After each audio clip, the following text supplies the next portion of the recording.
welcome to another episode of Motors for the Masses. Now, first of all, I do need to apologise for my face. Unfortunately, a couple of days ago, I was attacked by a giant, angry unicorn. Now, 5-door small hatchbacks. Whether you're a family looking for a small car, or whether you're from the younger generation looking to get your first car, what we have for you today is two very such 5-door hatchbacks, and we're going to be looking at this, the 5-door Toyota Aygo, and this, the 5-door Toyota Yaris. What we also have for you is one very such youth. He is in the shape of my 19-year-old son, Lewis, and he is in the market for a new car, aren't you? Yes, I am. Now first, we are in the Toyota Aygo. Now this comes with two different options. You have the 1-litre 69 brake horsepower engine, or the 1-litre 69 brake horsepower engine. However, it does come in either a 5-speed manual or an automatic. Now, although it's only 69 brake horsepower, it is quite a nippy little engine. And you do feel as though you're in a sporty little go-kart.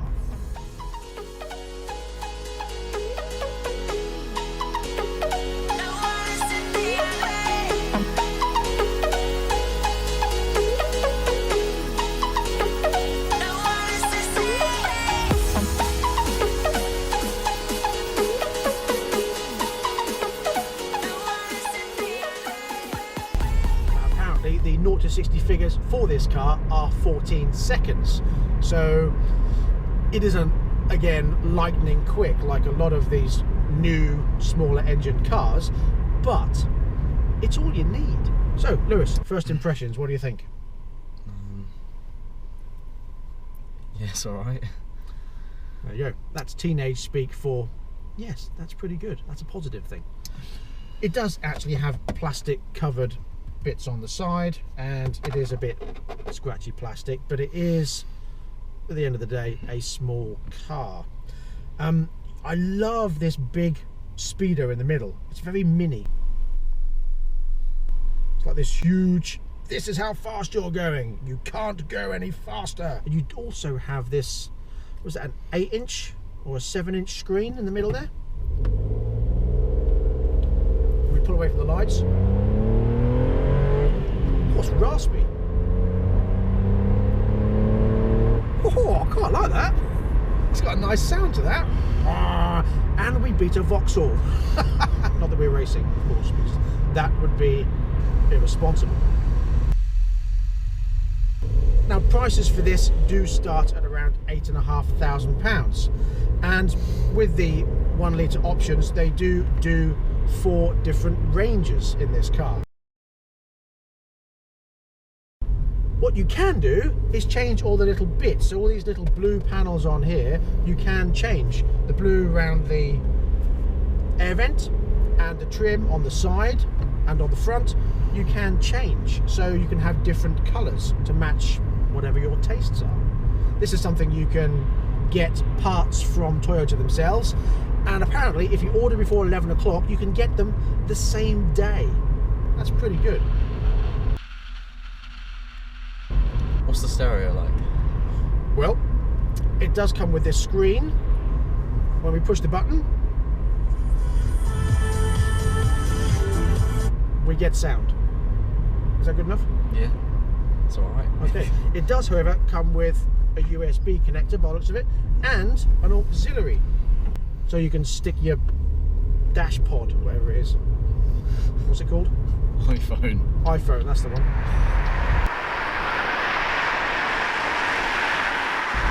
Driving this does make you feel as though you're sporty. They've even got a little shift light on the dashboard. So it's telling me I'm in 3rd gear doing 35, and it's telling me I should be in 4th. It's going shift up, shift up. Sorry. So what I'm going to do now, I'm going to drive and change gear when it tells me to. So we're in 2nd gear now, shift into 3rd at 25 miles an hour. Into 4th at 28 miles an hour.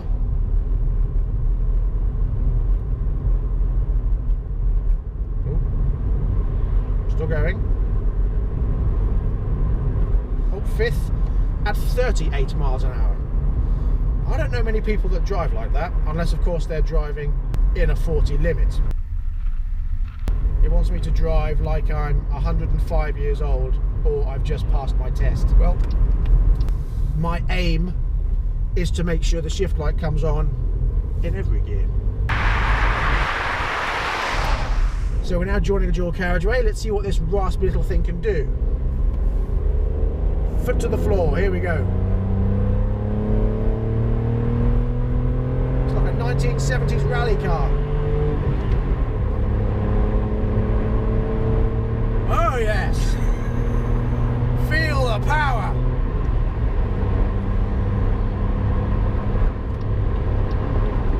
Oh, I like this! This is fun!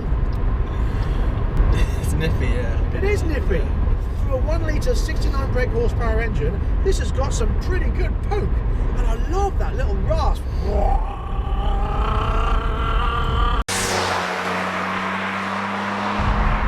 What I do like about this car is what you often find with a lot of small cars is that they do feel as though you're in a bean can. And I don't feel like that when I'm in this. I mean, yes, it is small, yes, it is a little bit rattly on the door handles, but the doors do close very nicely.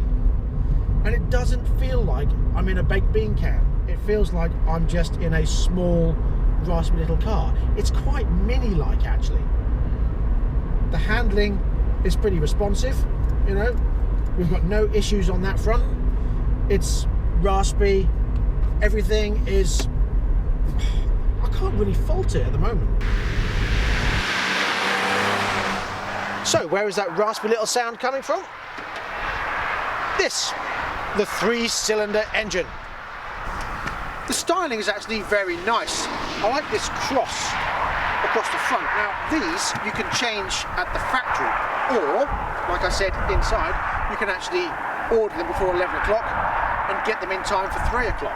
And you can change the colours. You can have red or colours to match the car. That's a very unique thing to have, I think. As we move down the lines of the car, it is actually quite a sleek and unique looking car.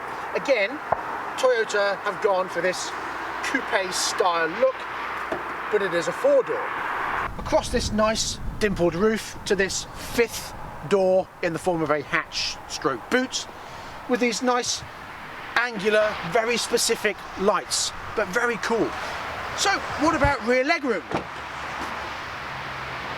Yes, right. There you go. So what about boot space? It's alright. There you go. Now the difference with the doors is that where this one has the coupe look, it also has the old style pop-out windows like you would find on a coupe. Whereas the Yaris has conventional windows in the back. No, they're windy ones. What he means by that is they're not electric.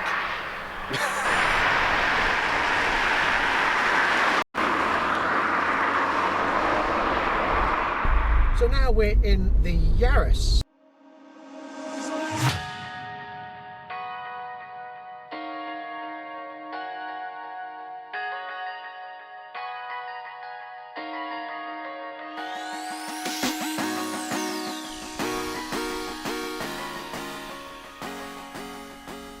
And this one has the 1.3 litre engine. 1.33. Sorry, 1.33, which is a 4-cylinder engine. How does it feel?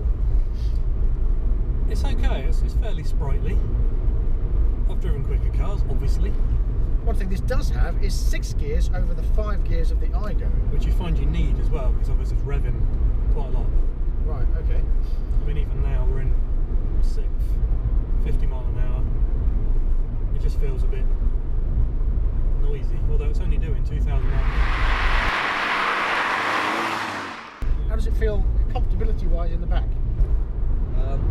Either side is alright, but if I'm honest, in the middle, the seat belts are kind of irritating, like the casing of it is digging into me. Right, so the seatbelt housing actually digs in the side of you. Yeah. So the rear middle seat is not ideally suited for an adult.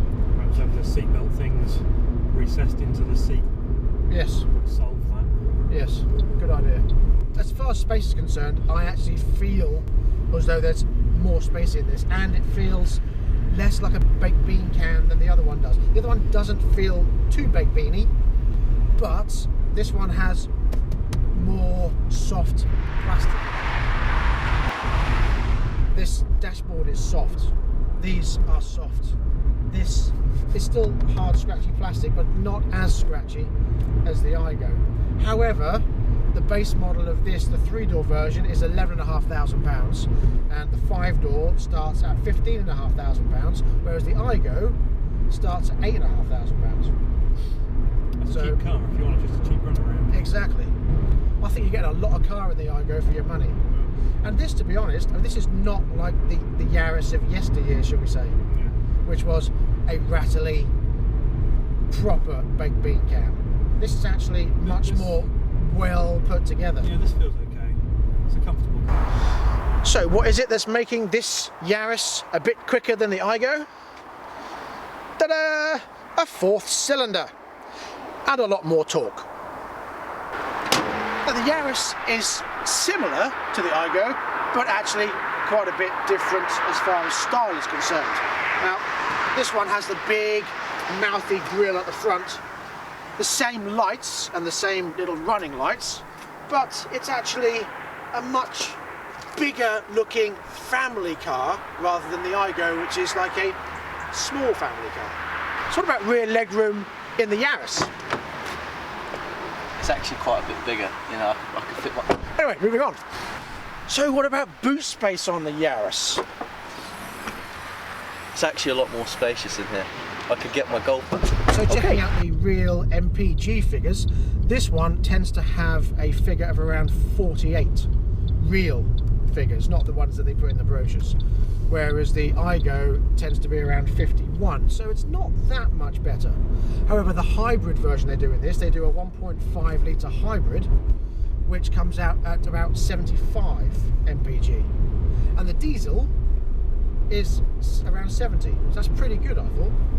70 mpg for a 1.4 litre diesel. The downside of the diesel is that it is the highest insurance group.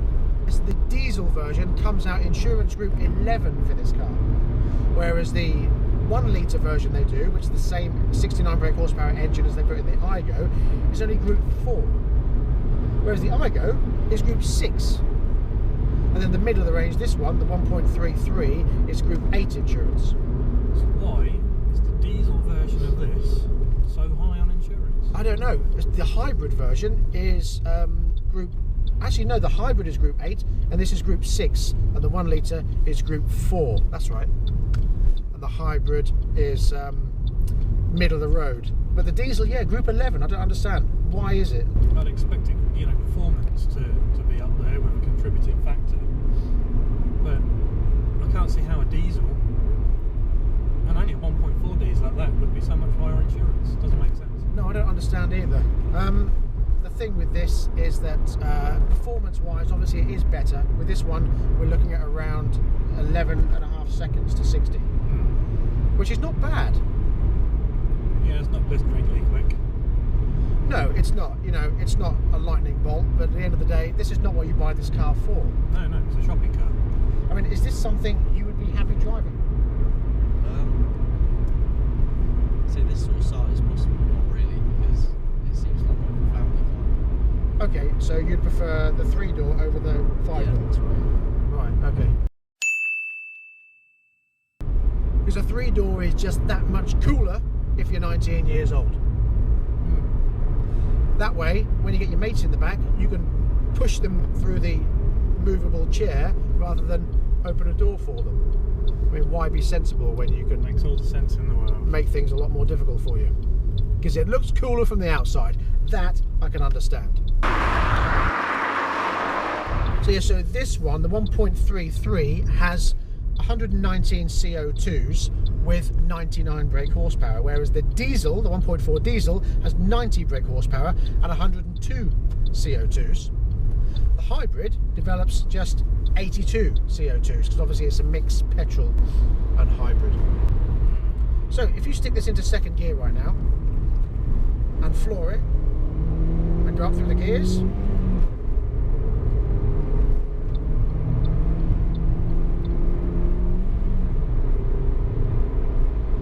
Now to me, being a passenger in this but driving the Aygo, that Aygo, 1 litre Aygo, feels as quick as this 1.3. The difference being this has 6 gears, whereas that's got 5. So some of the features these cars have. The upper versions come with this screen rather than just the stereo fascia. Yeah, I find that to be a bit too busy. There's too many things listed here. I don't think so. Heart, Beach, Kiss, Norwich, Classic. It's radio stations. Yeah, but why do you need it all there? Anyway, I quite like the idea of this. He doesn't. What do you think? I mean, I like a screen, don't get me wrong, but I like it to be a bit more concise. It's too fancy. Well, I'm sure you can move stuff. You can change it. Sat nav. Navigation is not available on your system, therefore you have to have the disc uploaded. Interesting, isn't it? Yes. But what these do have, this one and the Aygo, is a reversing camera. It's pretty good. It's got like a graph thing on it. It has. So the strange thing with that is I would want to stop there. Now the only thing with the reversing camera, which Malcolm just pointed out, is that where you would usually stop the car, the screen tells you you can keep going for another, what looks like, a couple of feet. An age, you look like a whole car length. I know, it's very strange, isn't it? About 2 or 3 feet as it goes. Which means if everybody parked using the reversing camera, no one would ever be actually able to get out. No, you'd be stuck in there. Again, like the Aygo, this has the multi-function steering wheel for use of telephone and stereo, like a lot of cars do these days. A cruise control stalk down here as well. And the USB connectivity with, I think, yes, the auxiliary as well. Excellent. So it's got all the modern features that you'd expect in a modern car. Out of the two, what do you think is the better one? The Yaris or the Aygo?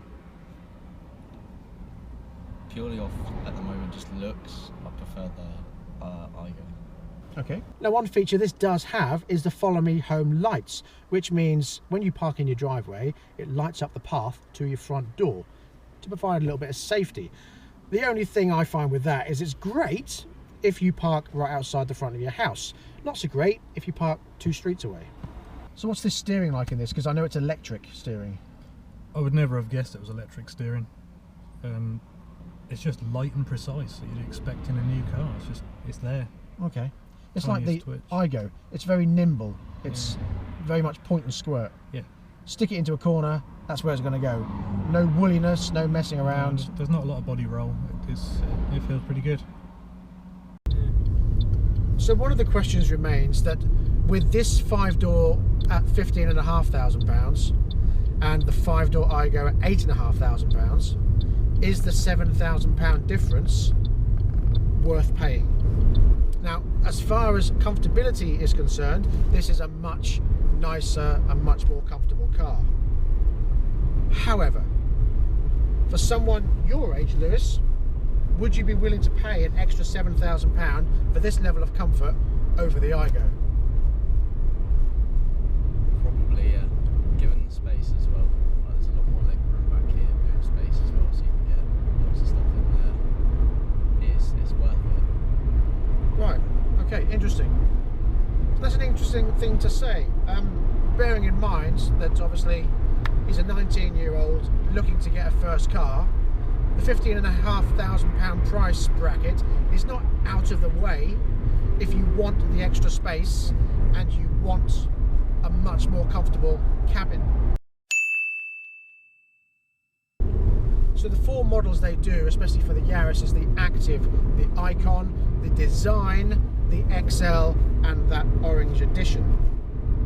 Of course, which is what colour? Orange. It is orange, yes, strange that. And only available in orange. Is it a nice orange? It's orange. I like an orange. I do like an orange. Do you like an orange? Yeah. Although it doesn't come standard on this car, you can have the option, like we did with the CHR, of the keyless entry and the finger touch lock. Now in terms of size, obviously the Yaris is a little bit bigger. Lengthwise it's 3.95 metres versus this, which is 3.4. Height-wise there's not that much difference. This is 1.5 meters high, and this is 1.4 meters high. Width-wise, practically the same, 1.69, 1.61.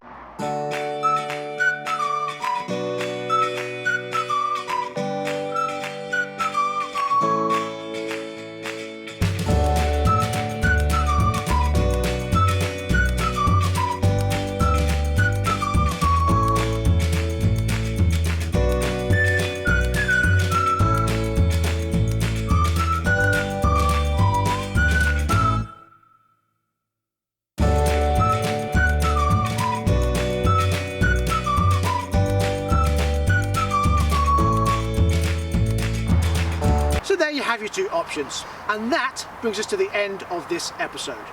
Thank you very much for joining us, and a big thank you to Dingles Toyota in Lowestoft for letting us use these two cars. Until next time, please drive carefully, but have fun. See you soon. Bye bye.